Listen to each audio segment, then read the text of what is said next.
Ninguém sabe como o mundo vai ser daqui a 50 anos. Só sabemos de uma coisa. Será totalmente diferente do que é hoje. Alguém podia imaginar, quando acabou a guerra, que o mundo ia mudar tanto? É uma reinvenção do mundo que o desenvolvimento está fazendo. Então, a coisa mais importante para os brasileiros, presta atenção, o mais importante é inventar o Brasil que nós queremos. Surgimos da confluência, do entrechoque, do caldeamento do invasor português com índios silvícolas e com negros africanos. Somos uma cultura sincrética, um povo novo que, apesar de fruto da fusão de matrizes diferenciadas, se comporta como uma só gente, sem se apegar a nenhum passado. Estamos abertos para o futuro. Sabes que vou partir com os olhos rasos d'água e o coração ferido quando lembrar de ti. Antes do Brasil existir, como é que era o mundo? O Brasil nasce sob o signo da utopia. A terra sem mares, a morada de Deus.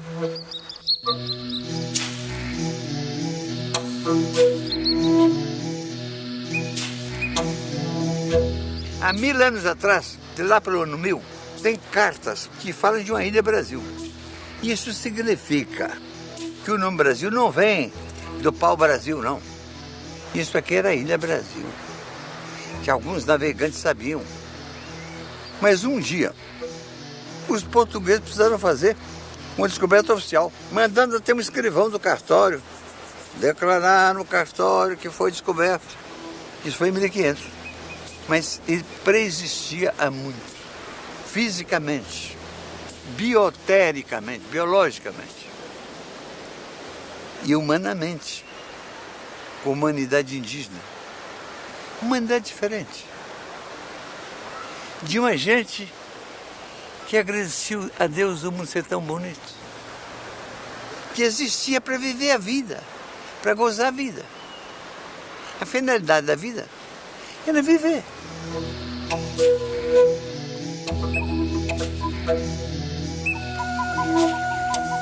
Os Brasis, como eram chamados os nossos antepassados indígenas, costumam ser classificados de acordo com a língua.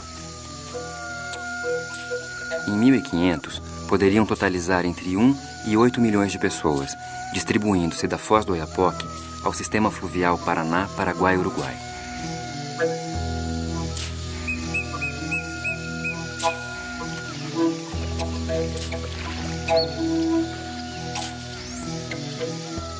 Num certo momento, depois dos primeiros povoadores, que eram de várias procedências, de várias línguas, vêm os tupis-guaranis. Eles devem ter vindo do oeste ou noroeste da Amazônia, desceram até a depressão do Pantanal e um dia atravessaram o Planalto brasileiro, chegando aos litorais. E a partir do litoral, um braço foi para o norte, outro braço foi para o sul. Os tupis eram muito mais aguerridos, muito mais diversificados na sua cultura. Eles expulsaram os homens do Sambaqui, ou escravizaram, ninguém sabe. E, curiosamente, nessa diáspora fantástica da marcha dos tupis, eles foram até a Amazônia. E foi exatamente esse quadro, deixado pelos tupis, é que os portugueses um dia vieram encontrar.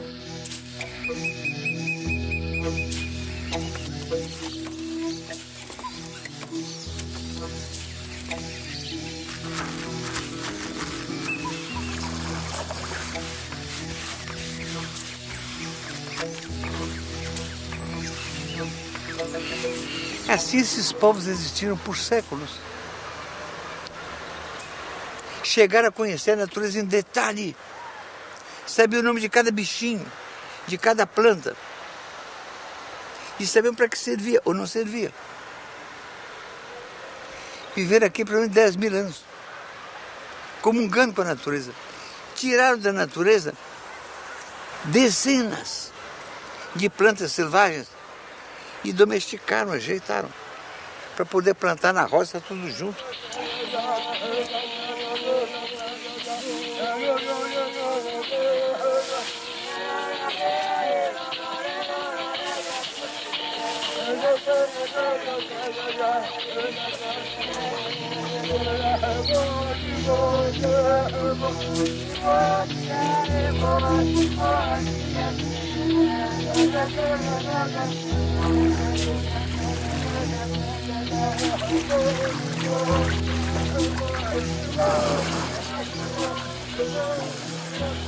Não era, obviamente, uma nação, mas tão só uma miríade de povos tribais.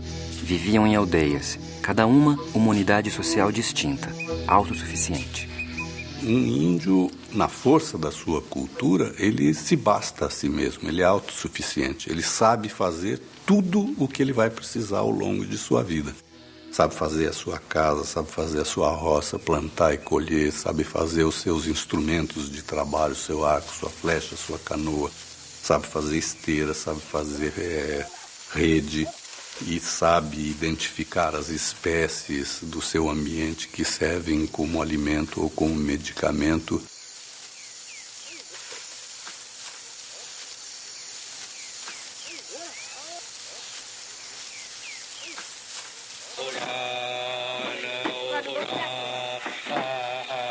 Os tupinambás, povo que entrou em contato mais direto com os europeus, eram brasis que se dedicavam, antes de mais nada, à guerra e à festa.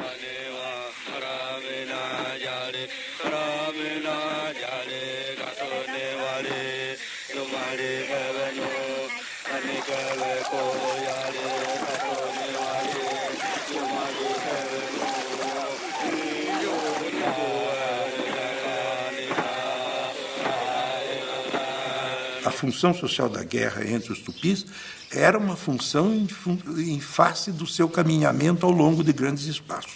E em toda parte os tupis guaranis deixaram nomes para os acidentes, para as faces das escarpas, para os rios, para as regiões.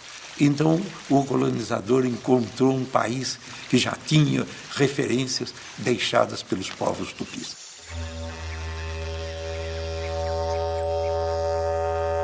Acreditando na vida após a morte, divisavam um paraíso, o Guajupiá, um jardim de sapucaias, todo feito de cantos e danças.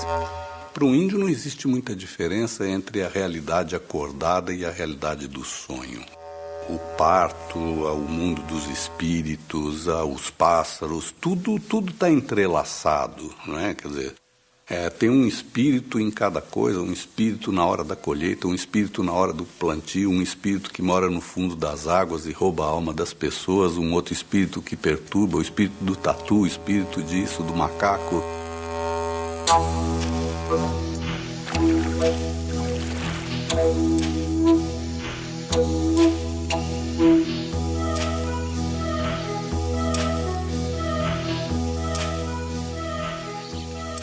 A aldeia Tupinambá era composta por 4 a 8 malocas, medindo às vezes mais de 100 metros de comprimento.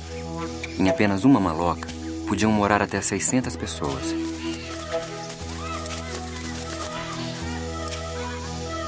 Parece a casa um labirinto.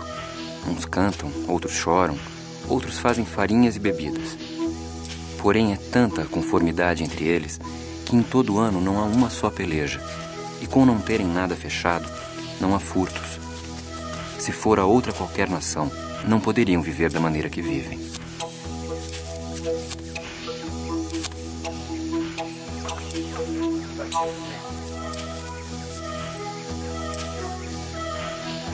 A aprendizagem da convivência e da sobrevivência era feita a partir do modelo dos mais velhos, e no fazer e no refazer.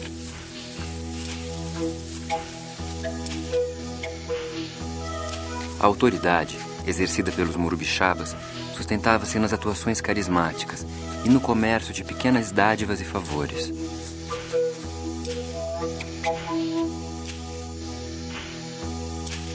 A liberdade sexual era grande.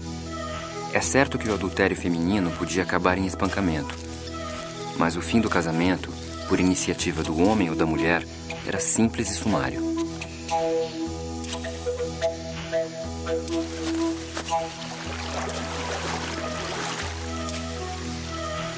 A homossexualidade era comum, sem a preocupação de se fazer dela um segredo. A divisão de tarefas entre homens e mulheres era nítida e marcada desde a primeira infância. O menino tem que ser formado para ser um índio, um caçador, um guerreiro. A menina para outras tarefas. Então isso já começa simbolicamente. Se o filho é homem, o orgulho do pai é colocar na beira da rede do filho um arco e flecha em miniatura, para mostrar que ele vai ser um guerreiro, um caçador.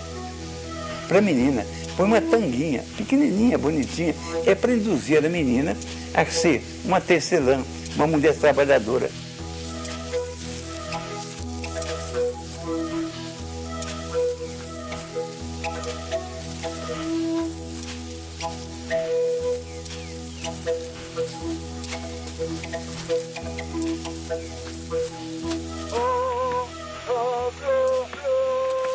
As mulheres cuidavam da roça, do preparo da comida e do cauim, o vinho que animava as festas tupi.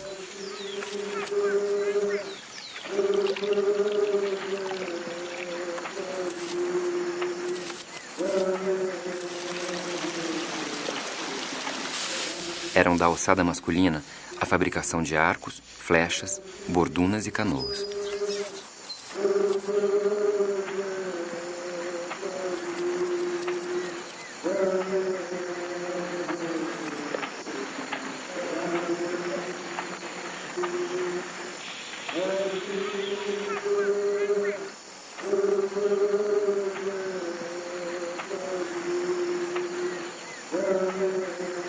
Entre os indígenas, nunca houve uma delimitação clara entre trabalho e arte. Essa coisa eu encontrei entre os índios. Os índios também, cada coisa que eles fazem, eles querem que ela seja perfeita, porque cada coisa os retrata. É vontade de beleza.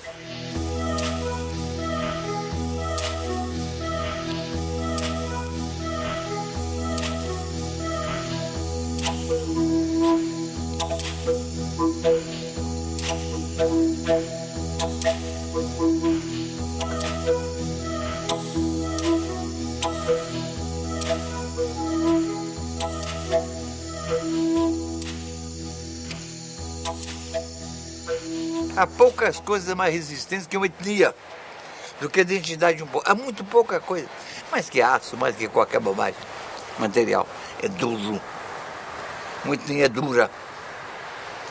Se o pai pode criar os filhos, se o filho se cria na tradição dos pais, na língua dos pais, ele permanece sendo ele. Por quê? 4.000 anos que os ciganos são ciganos. Ou que o judeu é judeu. Por quê? Por uma identificação íntima, secreta, lá dentro. Ele sente que é judeu. E esta convicção que faz dele um judeu é a mesma convicção que faz dos índios índios.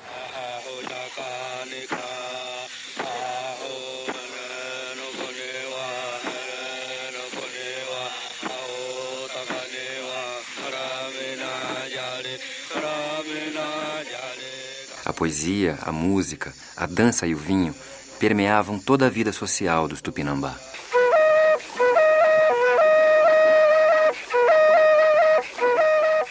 Mas a mais honrada atividade dos Tupinambá era a guerra. Entre eles, a convivência era pacífica e amigável. Com seus inimigos eram implacáveis. Havia uma ética na guerra. Se um inimigo caía em poder de alguém, aquele que o aprisionava batia-lhe com a mão no ombro, dizendo-lhe: "Faço-te meu escravo." Fugir? Nem pensar. O prisioneiro Tupinambá está preparado para ser devorado fisicamente, mas não moralmente pelo estigma da covardia. Suas técnicas bélicas surpreendem até hoje. A habilidade do guerreiro permitia flechar o olho de um pássaro em pleno voo. Havia uma estética na guerra. Gastavam, às vezes, todo um dia exibindo seus inimigos e os insultando, para mais tarde caírem num corpo a corpo feroz.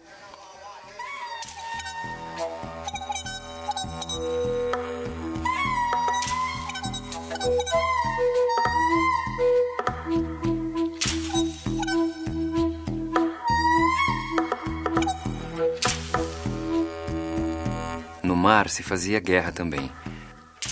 As flotilhas tupi eram compostas de 100 ou 120 canoas. Em poucos dias, era possível irem de Bertioga à Baía de Guanabara. Os prisioneiros que os tupi faziam em suas guerras eram sacrificados e comidos. Era o momento máximo da vida da aldeia, a sua grande festa. O prisioneiro é levado à aldeia de seu amo. As mulheres e crianças é que primeiro gritam, saltam, dançam e batem-lhe. Cobrem seu corpo com cinzas, raspam suas sobrancelhas. Prendem-no e dão-lhe uma índia para o seu serviço, inclusive o sexual. Tudo pronto, é marcado o dia da festa. Os índios levam consigo o prisioneiro, de sorte que bebam e se divirtam juntos.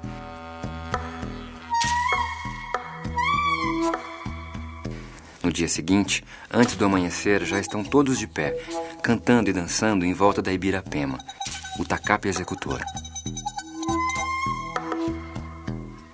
O prisioneiro está com uma mussurana, uma grossa corda, amarrada em volta de todo o corpo. A seguir, toma o tacape aquele que vai executar a vítima e diz: quero matar-te, pois tua gente também matou e comeu muitos dos meus amigos.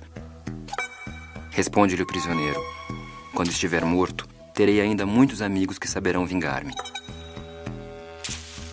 Depois, golpeia o prisioneiro na nuca, de modo que lhe saltam os miolos, e imediatamente levam as mulheres o morto para o fogo. Raspam-lhe a pele e tapam-lhe o ânus com um pau. A esposa provisória do prisioneiro chora um choro ritual. O corpo é cortado em pedaços e assado. As vísceras são dadas às mulheres, que as fervem e com o caldo fazem uma papa, que chamam mingau. Quando toda a carne é repartida, voltam para casa, levando cada um o seu quinhão. O matador se recolhe em sua rede, durante dias. Sem participar do banquete, vai ele digerir o ato da morte. As coisas do mundo retomam os seus lugares. Fui estudar os índios urubus capó. Esses meus índios, de que eu tenho infinitas saudades, chamam-se a si mesmo Caapor. Caá é mata e Por é morador. Eles se definem como povos da floresta. Eles são os índios mais parecidos com os Tupinambá da costa brasileira. Eu queria estudar, queria saber como era o povo de que nós herdamos a forma de sobreviver nos trópicos. Isso tudo pode ser reconstituído pelos documentos do século XVI, mas é muito melhor ir vendo, eles estão vivos, e eu fui lá estudar isso.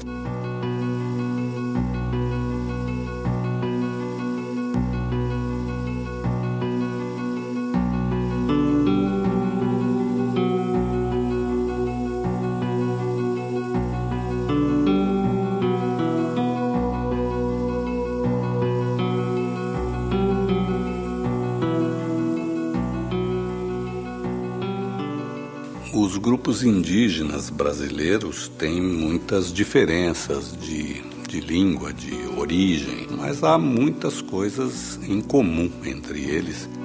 Cada um tem a sua roça, cada um tem a sua casa, mas ninguém é dono da terra. A terra é um bem comum daquela aldeia.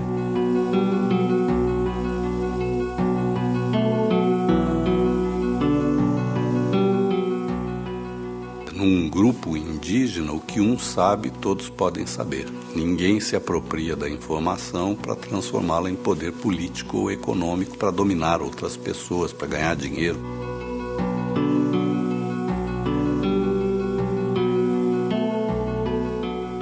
Num grupo indígena, o chefe é o representante da tradição, da experiência, da cultura daquele povo, é o grande mediador. Mas ele não dá ordens a ninguém. Um chefe índio não dá ordem. Um índio ia achar muito engraçado se outro índio desse uma ordem para ele.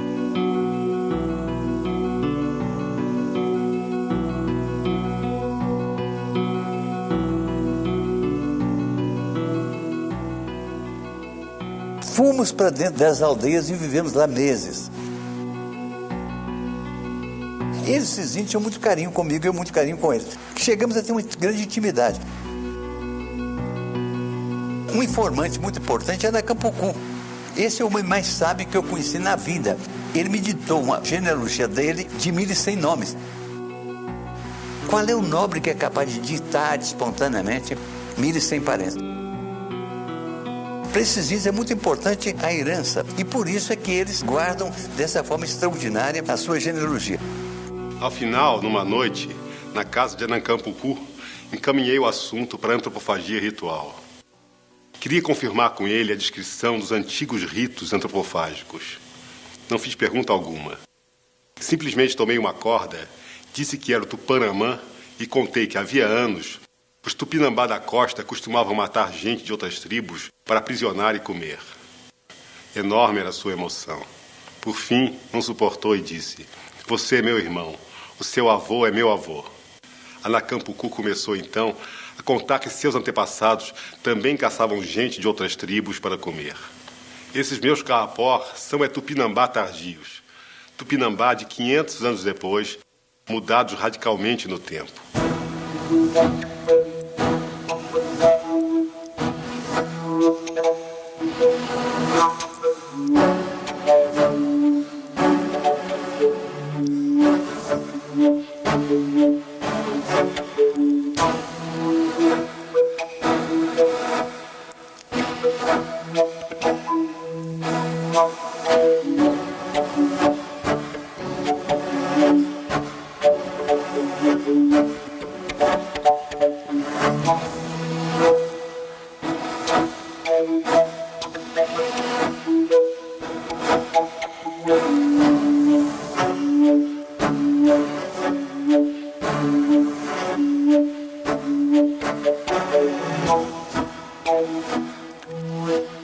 Herdamos dos índios um vasto e complexo arsenal de técnicas para sobreviver e se deslocar nesse imenso território.